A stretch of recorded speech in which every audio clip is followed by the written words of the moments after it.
오늘 말씀은 이제 예수님께서 대제사장의 기도라고 하는 예수님이 십자가를 바로 직전에 앞두고 제자들을 위하여 기도했던 그 기도 내용과 그 다음에 18장에 예수님께서 잡히시는 장면입니다.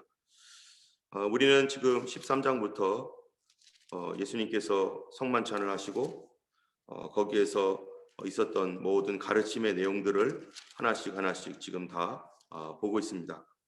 이제 예수님께서 모든 가르침을 마치신 뒤에 이제 제자들을 위하여 또 제자들뿐만 아니라 그 제자들로 말미암아 앞으로 예수 믿을 우리들까지 위하여 우리 예수님께서 기도하시는 장면이 17장에 나옵니다.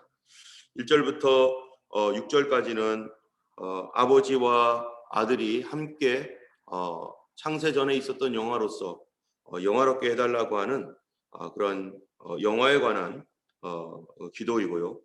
그 다음에 6절부터 19절까지가 제자들을 위한 중보 기도입니다. 제자들을 위해서 예수님이 이제 고난의 때에 제자들을 위하여 기도하는 것이고, 그 다음에 20절부터 26절까지는 그 제자들뿐만 아니라 앞으로 그들을 통해 믿을 우리들을 얘기하는 거죠. 우리를 위한 기도입니다. 예수님의 기도 안에 나도 여기에 포함되어 있는 것이죠. 신명기서에도 보면은 하나님께서 이스라엘 백성과 언약을 맺을 때 그 현장에 있었던 유대인들, 그 이스라엘 백성들하고만 맺는 것이 아니라 그들의 후손까지도 이것을 이 언약으로 맺는다라고 하면서 그들 후손을 위한 그런 언약까지도 포함되고 있는데, 예수님의 이 기도는 바로 신명기에서 그렇게 언약을 맺었던 그런 하나님과 같이 예수님이 우리를 위해서, 나를 위해서 기도하신 내용입니다. 그 다음에 18장에서는 이제 유다가 결국 회개치 아니하고 그 길로 나가서 이제 예수님을 팔기 위해서 대제사장을 만나고 사람들을 데리고 예수님을 찾아갑니다. 예수님을 어디에서 기도하시는지 이미 다 알고 있기 때문에 예수님을 찾아가서, 그리고 사람들이 캄캄하니까 그들이 예수님이 누구인지 도저히 알 수가 없죠.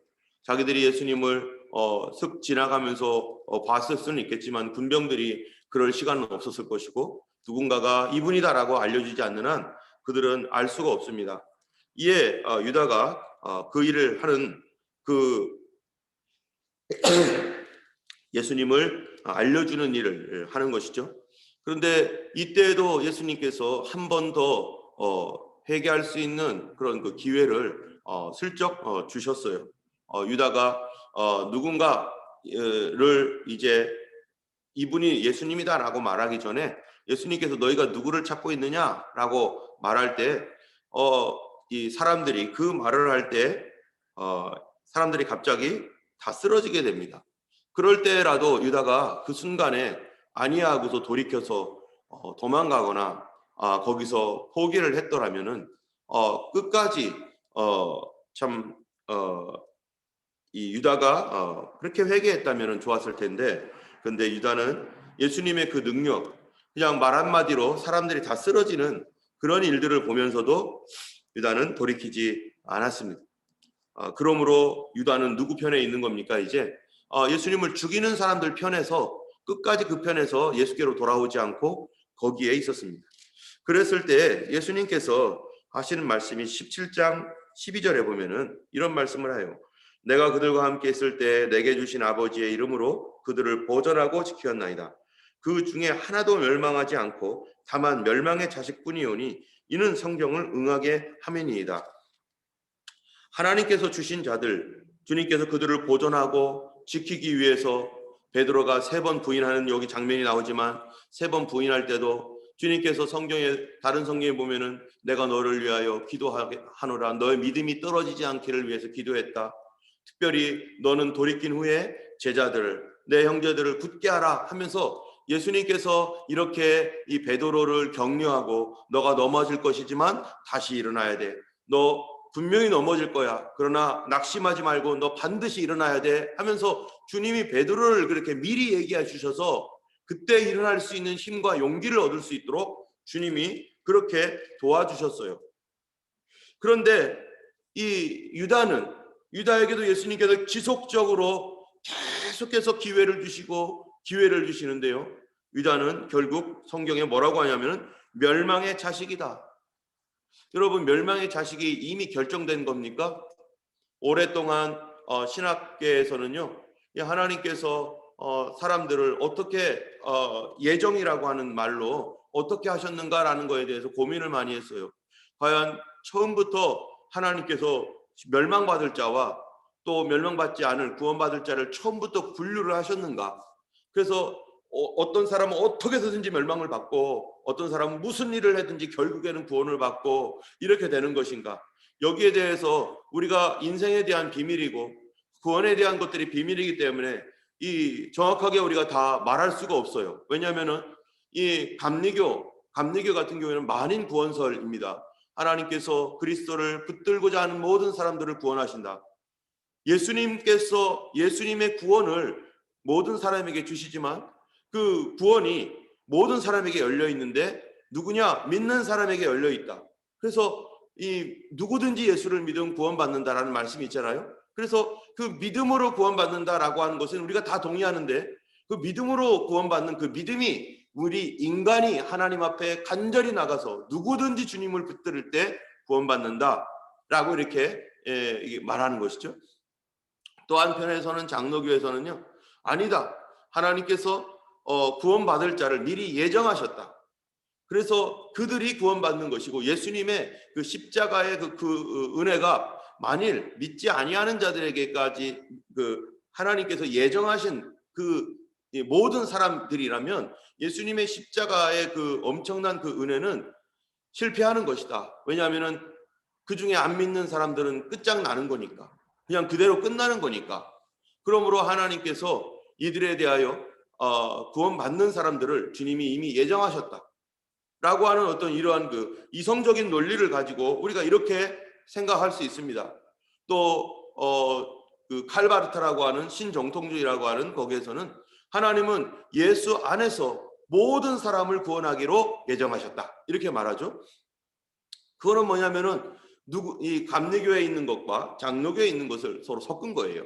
감리교에서는 누구든지 예수 믿으면 구원받는다. 또 장로교에서는 하나님이 예정한 사람이 구원받는다. 이렇게 됐는데 이것을 섞어서 아니다. 예수를 믿는 모든 사람이 구원받는다. 감리교랑 비슷한 것 같죠? 그런데 예수를 믿는 사람들이 모든 것을 구원받는다는 말은 무슨 말이냐면은 하나님은 예수 안에서 모든 사람을 예정하셨다. 구원을 예정하셨다라는 얘기예요. 그래서 누구든지 예수 안으로 들어올 때 그 사람이 바로 예정된 사람이고 그 사람이 구원을 받는다라고 하는, 그러니까 이것도 다 섞은 어떤 것들은 성경의 신명기에 보면은 오묘한 것은 하나님께 속했다라고 말하고 있고요. 또 고린도전서에도 보면은 성경에서 말한 만큼 성경의 범위를 벗어나지 말라라고 이렇게 말씀하고 있기 때문에 우리가 성경에 있는 모든 진리를 다 알지 못합니다.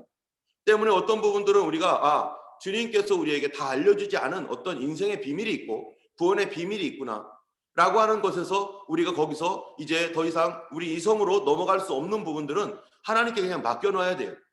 예수님께서 누굽니까? 베드로의 발을 씻겨주실 때 베드로에게 예수님 말하잖아요. 발을 내놔라 했더니 베드로가 안 됩니다 주님. 절대로 내 발을 씻을 수 없습니다. 이렇게 얘기했을 때 예수님께서 네 발을 씻지 않으면 나와 상관이 없느니라고 하기 전에 뭐라고 하셨는가? 뭐라고 하셨냐면요. 지금은 너희가 알지 못하나 이후에는 알리라. 지금은 너희가 왜 이런 일을 하고 있는지 너희가 알지 못한다. 그러나 이후에는 알 것이다. 7절에 보면 13장 7절에 그러죠. 내가 아는 것을 네가 지금은 알지 못하나 이후에는 알리라. 여러분 지금은 모른대요. 베드로가 이거 왜 씻지? 예수님이 왜 내 발을 왜 씻어야 되는 거야? 그 뒤에도 예수님이 설명을 해주지만 베드로가 잘 몰라요. 우리가 주님과 함께 있고 예수를 믿고 성경을 보지만 이 시대의 모든 사람들이 알 수 없는 하나님이 가지고 계신 그런 어떤 우리의 인간을 초월해 계신 그러한 것들을 분명히 그런 것들이 성경에 많습니다. 때문에 이런 부분에 대하여서 우리가 추측을 하거나 억지로 가거나 그러면요 철학적인 방법을 동원해서 뭔가를 가게 되면은 반드시 실패하는 거죠. 우리가 그 중에 하나가 뭐였습니까? 부활이었다는 거죠. 부활. 예수님의 부활에 대해서 제자들이 아니 조금 있으면 나를 보지 못할 것이요 또 조금 있으면 보리라 이런 얘기들을 예수님께서 막 하시잖아요. 그러면 제자들이 아니 조금 있으면 나를 못 보는데 또 조금 있으면 보리라 이게 도대체 무슨 말이냐 이게 하면서 제자들끼리 서로 이게 뭔 말인지 헷갈려 가지고 너 그게 무슨 뜻인지 알아? 무슨 뜻인지 알아? 계속 서로 간에 의문을 갖고 있었습니다. 그들은 우리는 다 알죠. 조금 있으면 돌아가실 것이고 또 조금 있으면 나를 다시 보리라 부활할 것이다. 그런데 이 사람들은 부활이라는 것을 단 한 번도 경험한 적도 없기 때문에 사람이 다시 살아날 것이다라고 하는 말에 대하여 이해를 도저히 할 수가 없는 것이죠. 우리의 육신이 가지고 있는 한계입니다. 여러분 내가 꿈속에 여러분 꿈에 이렇게 꿈을 꾸게 되면요. 꿈속에서는 막 온갖 것을 다 해요. 꿈에서는요. 내가 육신이 있을 때는 도저히 불가능한 것을 막 순간 이동도 하고 뭐 하여튼간 여기 있다가 저기 있다가 뿐만 아니라 여기 있는데도 저기가 보이고 막 꿈속에서는요. 내가 막 이해가 돼. 꿈속에서는 어떤 그 말도 안 되는 그 어떤 비논리적인 것임에도 불구하고 막 거기 안에서는 막 이해가 돼요. 근데 현실로 돌아오면은 이해가 하나도 안 되죠. 꿈속에서는 됐는데. 우리가 이 육신을 벗어나서 이 육체라고 하는 이성적이고 또 이러한 그 피지컬한 이런 육체의 한계를 가지고 있는 우리가 살아갈 때는요. 도대체 이해 안 되고 불가능한 것들이 너무나 많습니다. 그런데 만약 우리 육신의 어떠한 그 범위를 벗어나는 우리 영적인 것이다라고 할 때는 우리가 이전에 도저히 알 수 없었던 것들이 그제서야 이해가 되고 그제서야 깨닫게 되죠. 여러분 역사적으로도 마찬가지입니다. 역사적으로 볼 때 이 어떤 것들은요 시간이 지나야만 이해가 되는 게 있어요. 우리 여러분들도 그렇죠. 저도 어렸을 때 성경을 이제 예수님 막 믿고 이렇게 막 은혜 받고 있었을 때 그 당시에 성령이 충만했고 은혜 받고 막 너무 기뻤지만 그러나 그 당시의 눈으로 성경을 보는 것과 지금의 눈으로 성경을 보는 것과는 천지 차이예요. 어떤 그 당시에 저희가 중학교 때 제 선배 되는 형이 저한테 물어보더라고요. 야, 너는 성경 다 이렇게 제가 은혜 충만하니까 그 형은 목사님 아들이었어요. 저한테 물어보는 거예요. 야, 너는 성경이 다 이해되냐고. 본인은 고등학생인데 이해가 잘 안 되는 것 같아요. 그러면서 저한테 물어보기를 너 로마서를 다 이해하냐고. 그런데 제가 봤을 때는 로마서를 그 당시에 제가 이렇게 봤는데 로마서가 이해가 되는 거예요. 그래서 나 로마서 이해된다고. 로마서 믿는다고. 여러분 제가 얼마나 바보 같은 얘기를 했습니까? 로마서를 제가 그 당시에 어떻게 이해를 해요? 그냥 뭐를 했냐면 믿는 거였어요. 난 믿는 것을 이해하는 것으로 착각한 거죠. 이 안에 있는 말씀에 어떤 그 역사적 배경이라든지 신학적인 어떠한 그러한 그 깊은 이런 통찰력 이런 것들이 다 종합되어야만 이 로마서가 이해가 되고 이 로마서의 깊은 어떤 그 진리들이 그 또 이 신앙의 체험 이 로마서는 그냥 이 교리가 아니라 사도 바울이 직접 자기가 체험하면서 수십 년간을 전도하고 또 실패도 하고 했던 이 체험 안에서 하나님께서 이 사도 바울에게 이런 그 로마서를 기록할 수 있도록 그 사도 바울이 여러 가지 체험을 하지 않고 구약에 있는 모든 말씀을 다 충분하게 인지하지 못하면 로마서를 기록할 수가 없는 거예요. 그러니까 하나님께서 성경을 많이 외우고 있다고 해서 로마서를 쓴 게 아니라 그가 1차 전도여행, 2차 전도여행 하는 그런 과정 안에서 그가 지금까지 이 전도하면서 또 사람들을 대하고 또 목회를 하고 이런 모든 과정 안에서 성경이 이해가 되고 체험하고 한 모든 것들을 가지고 이제 로마서의 교리가 아니고 이게 바로 체험입니다. 사도 바울의 체험. 자기 내부에서 일어났던 체험. 그래서 로마서 7장에서 보면은 뭐라고 합니까? 오라 나는 공고한 사람이로다. 누가 나를 이 사망의 몸에서 구원해낼까? 내가 육신으로는 이 죄의 법을 마음으로는 하나님의 법을 섬기노라. 그러므로 내가 감사하고 기뻐하고 찬양한다. 뭐 이렇게 얘기하는 것이 교리가 아니에요. 자기 안에서 일어났었던 또 이 신앙적인 또 신학적인 이런 과정 가운데서 하나님께서 우리들에게 가르쳐 줄 것이 있기 때문에 이런 사도 바울이 다 통과하게 하고 그리고 하나님께서 이 기록을 하게 하신 것이죠. 어떤 부분들은 우리가 다 알지 못하는 하나님께서 비밀을 남겨두신 부분에 대해서 우리가 겸손하게 하나님 우리 잘 모르겠습니다. 그러나 여기서 한 가지 분명한 것은 이 유다에 대하여 이 멸망하는 자식뿐이오니라고 하는 이 말은 우리가 멸망하는 자식이라는 게 어디 있습니까? 멸망의 아들, 바로 이 사단을 말하는 거죠. 어느 편에 서 있는가? 유다는요, 하나님 편으로 돌아왔어야 돼요. 하나님 편이 아니면 무조건 멸망하게 되어 있어요. 사단의 편에 서 있으면 멸망하게 되어 있어요. 그런데 유다가 그 마음의 미혹과 또 여러 가지 그 시험 가운데서 주님께서 지속적으로 회개할 기회를 주고 또 주었는데도 불구하고 그가 끝까지 돌아오지 않았단 말이에요. 누구 편에서? 사단의 편에서.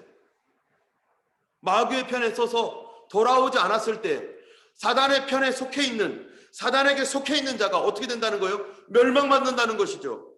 예수님께서 17장에 보면은 이게 뭐라고 자꾸 말씀하시냐면은 아버지께서 내게 주신 자, 아버지께서 내게 주신 사람들, 그 사람을 내가 사랑하고 내가 지킨다라고 말합니다.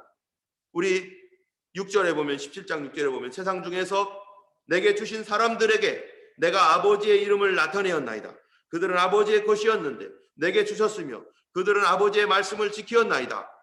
이게 지금 이 그들은 아버지의 것이었는데 내게 주셨습니다. 그리고 19절에도 보면 뭐라고 합니까? 내가 그들을 위하여 비옵나니 내가 비옵는 것은 세상을 위함이 아니요 내게 주신 자들을 위함이니이다. 그들은 아버지의 것이로소이다.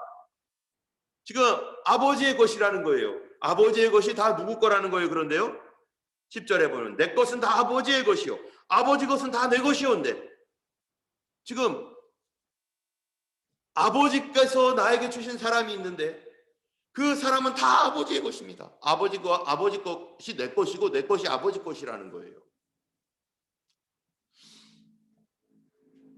하나님께 속한 사람, 예수님을 믿게 되어 있고 예수님을 믿는 사람이 하나님께 속한다는 얘기죠. 하나님 편에 있는 것이요.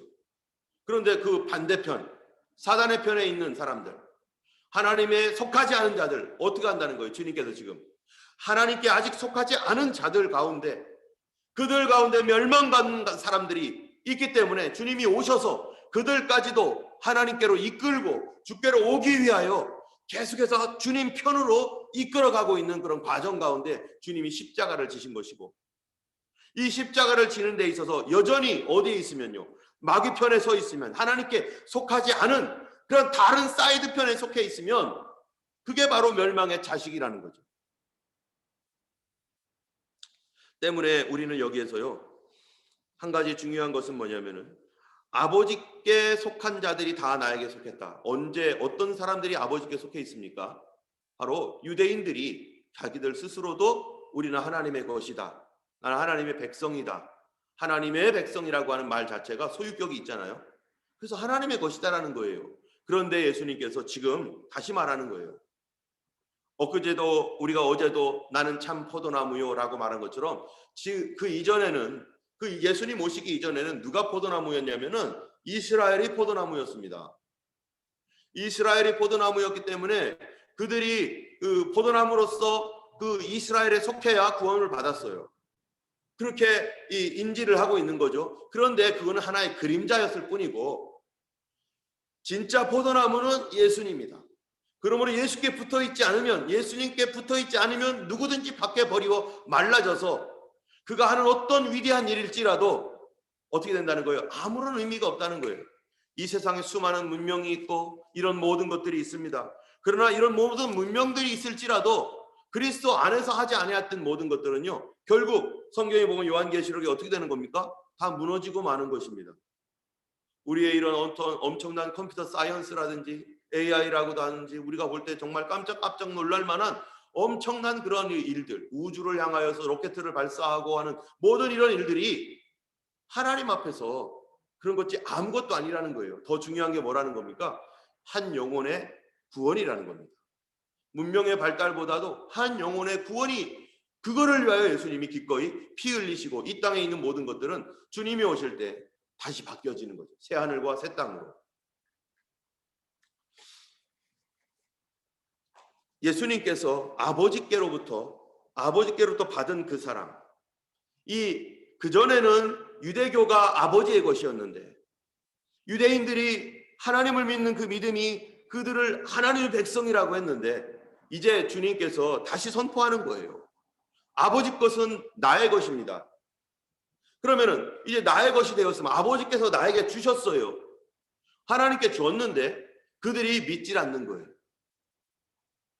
여러분, 예를 들어서 이 어떤 한 그룹이 있는데요. 이 그룹에 이제 사람들이 이렇게 함께 있다가 그 리더가 바뀌었어요. 리더가 바뀌면 그 중에서는 사람들이요, 그 리더를 존중해서 따라가는 사람이 있거나 어떤 사람들은요, 그 리더를 마음에 들어하지 않고 버려버립니다. 그리고 나가거나, 이것이 계승이 돼야 되는데 그전에는 하나님의 백성으로서 이스라엘이 다 찌그러지고 망가지고 무너졌죠, 물론.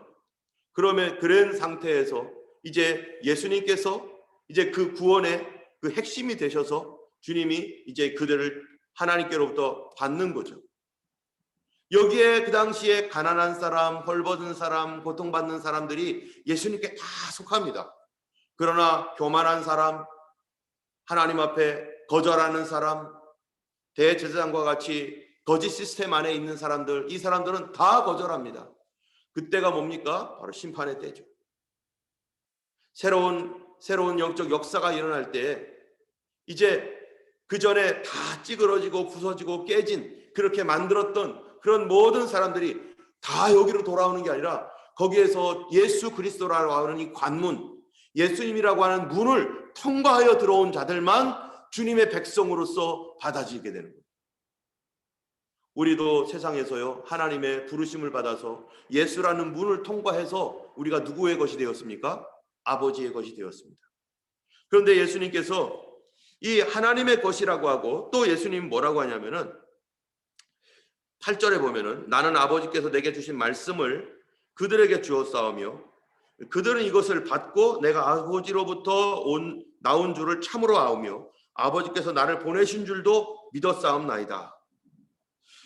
하나님께서, 아버지께서 내게 사람들을 주셨을 뿐만 아니라 아버지께서 주신 말씀을 나는 그들에게 주었고 내가 한 말은 아버지가 주신 말씀이라는 거예요. 예수님의 모든 말씀의 이 신약 성경의 근거는 어디에 있습니까? 하나님께서 주신 말씀이라는 거죠. 하나님께서 어디에서 말씀을 주셨나요? 바로 구약에서도 말씀을 주셨어요. 그러면은 신약과 구약은요, 어떻게 되어 있는 겁니까? 연결되어 있죠, 당연히. 그 구약에서 말씀하신 그 하나님이, 그 말씀을 그렇게 말씀하신 하나님이 신약에 예수님께서 하신 모든 말씀을 예수님께 또 주셨어요. 그래서 예수님께서 아버지의 말씀을 사람들에게 보냈어요. 그리고 그 말씀을 전하라고 우리들에게 역사하셨어요. 그리고 우리는 그 말씀을 받고 복음을 전하고 있고, 사도 바울은 이 복음의 말씀을 전하다가, 그리고 베드로, 야고보, 요한 이런 사람들이 복음의 말씀을 전하다가 이거를 글로 쓰고 하나님께로부터 받은 영감을 가지고 글을 써서 지금 가지고 있는 게 뭡니까? 이게 성경이죠. 여러분, 구약 성경과 신약 성경은 뭡니까? 동일하게 하나님께서 주신 말씀을 우리가 받은 것이고, 구약과 신약은 서로 연결이 되어 있는 거예요. 또 여러분, 그렇다면은 이 아버지께서 주신 말씀을 예수님께서 전할 때 무슨 일이 있냐면은, 구약 성경을 믿었던 사람들이 도저히 이해가 안 되고 받아들이지 않아서 예수님을 영접하지 않은 사람들이 많아요. 그들이 구약 성경은 받았지만 어떤 성경의 말씀은 이해를 못하는 경우도 많잖아요. 그런데 그들은 지금도, 이스라엘은 예수님을 믿지 않습니다. 그냥 구약을 가지고 있어요. 그런데도 불구하고 그들은 하나님의 백성이라고 그래요. 그들이 하나님의 백성입니까? 아니죠. 그들은 하나님 백성 아닙니다. 우리가 하나님 이스라엘 하니까 하나님 백성이라고 생각하지만 하나님 백성 절대 아니에요. 그들이 이방인이나 마찬가지죠. 그런데 그들은 지금도 생각하기를 그들이 가지고 있는 성경이 하나님께로부터 왔다는 거, 그거 믿습니다. 우리도 믿습니다. 그런데 이 성경이, 구약 성경이요, 어떻게 믿어져야 되는가, 어떻게 이해가 될 수 있는가, 어떻게 이해해야 됩니까? 구약에 말씀하셨던 하나님이 예수님께 말씀하셨고 예수님이 그가 곧 나다라고 말할 때 구약을 믿었던 많은 유대인들이 거절했어요. 왜요? 이해가 안 가니까. 그 얘기는 뭡니까? 해석이 안 되는 거예요. 왜 이게 예수님인지. 바로 우리의 삶의 패러다임, 머리의 그 패러다임이라고 하죠. 이 패러다임의 전환이 일어나야지만이, 이게 거듭남도 마찬가지죠. 패러다임의 전환이 일어나야만 믿을 수 있습니다. 어떻게 해요?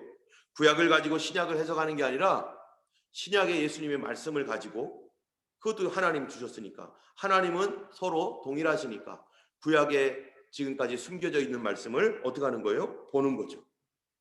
그래서 모든 성경의 중심은 뭐를 통해서 봐야 됩니까? 예수님 통해 봐야 되는 겁니다.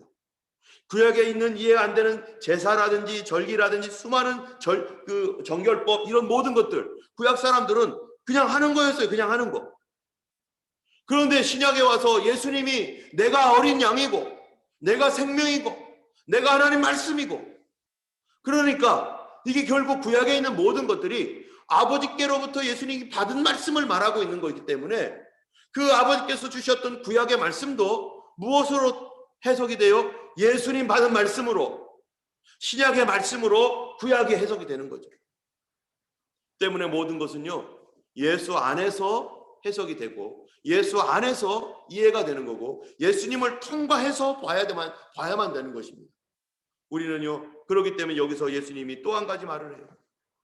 무슨 얘기를 하냐면은 아버지와 내가 하나인 것처럼. 그렇죠? 신약과 구약이 하나예요. 신약과 구약이 다 하나예요. 뭐로 하나가 됐습니까? 예수님으로. 그런데 저들도 우리와 하나가 되게 하옵소서. 우리 믿는 우리들도 하나가 되게 해달라는 거예요. 이 얘기는 교회의 정통성에 관한 얘기입니다. 교회가 오랫도록 우리는 하나야, 교회는 하나야, 완처치가 돼야 돼 라고 하는 말로 계속해서 교회가 이 분열이 되려고 할 때마다 하나 되려고 애를 썼어요. 초대교회 때도 그랬고요. 그 다음에 또 중세 때에도 이 동방교회와 서방교회, 언어가 다르고 문화가 다른 이러한 이 라틴 계열과 또 이 그리스, 또 러시아 뭐 이런 계열, 동방교회와 서방교회가 서로 달라요. 켈트교회가 서로 달라요. 그런데 어떻게든지 하나 되겠다고 막 그러다가 나중에 분열이 딱 일어났죠. 지금도 개신교와 천주교 우리가 하나 되자 막 이러고 있어요. 그래서 WCC 같은 거 만들어 가지고 막 하나 돼야 된다.